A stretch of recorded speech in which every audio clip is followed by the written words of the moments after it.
Mongolian উট বা Bactrian Camel. মরুভূমির রাজা মঙ্গোলিয়ান উটের অবিশ্বাস্য জীবন। বিশাল মরুভূমি, চারদিকে শুধু বালু আর নির্জনতা। তীব্র গরম দিনে আর হিমশীতল ঠান্ডা রাতে। এই কঠিন পৃথিবীতে বেঁচে আছে এক অসাধারণ প্রাণী। তার নাম মঙ্গোলিয়ান উট বা ব্যাকট্রিয়ান ক্যামেল।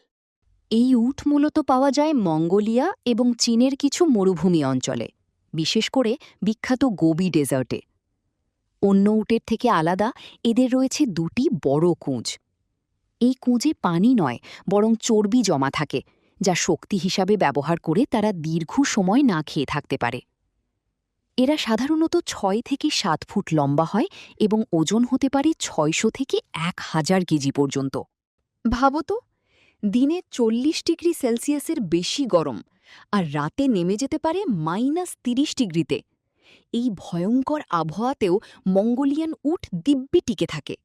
তাদের শরীরে রয়েছে মোটা লোম, যা ঠান্ডা থেকে রক্ষা করে। গরমের সময় এই লোম ঝরে পড়ে যাতে শরীর ঠান্ডা থাকে। তাদের চোখে আছে দ্বিগুণ পাপড়ি, যা বালুঝড় থেকে চোখকে রক্ষা করে। আর তাদের নাক বন্ধ হয়ে যেতে পারে বালু ঢোকা আটকাতে।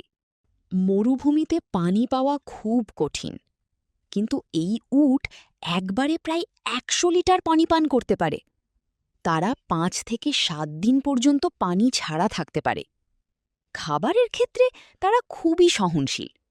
কাঁটা গাছ, শুকনো ঘাস, এমনকি লবণাক্ত উদ্ভিদও খেতে পারে। হাজার বছর ধরে মঙ্গোলিয়ান উট মানুষের বিশ্বস্ত সঙ্গী।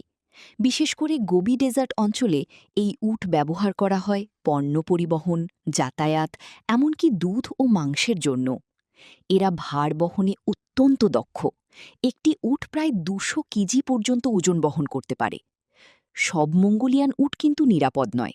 বন্য প্রজাতি, যাকে বলা হয় ওয়াইল্ড ব্যাকট্রিয়ান ক্যামেল, এখন পৃথিবীতে খুবই বিরল। শিকার, জলবায়ু পরিবর্তন এবং বাসস্থান ধ্বংসের কারণে এরা এখন বিপন্ন প্রাণীর তালিকায়। মরুভূমির কঠিন জীবনে টিকে থাকা এই প্রাণী আমাদের শেখায়, পরিস্থিতি যতই কঠিন হোক, মানিয়ে নেওয়ার ক্ষমতাই আসল শক্তি। যদি ভিডিওটি ভালো লাগে তাহলে লাইক, শেয়ার এবং সাবস্ক্রাইব করতে ভুলবে না। আর কমেন্ট করে জানাও পরবর্তী ভিডিওতে কোন প্রাণী সম্পর্কে জানতে চাও।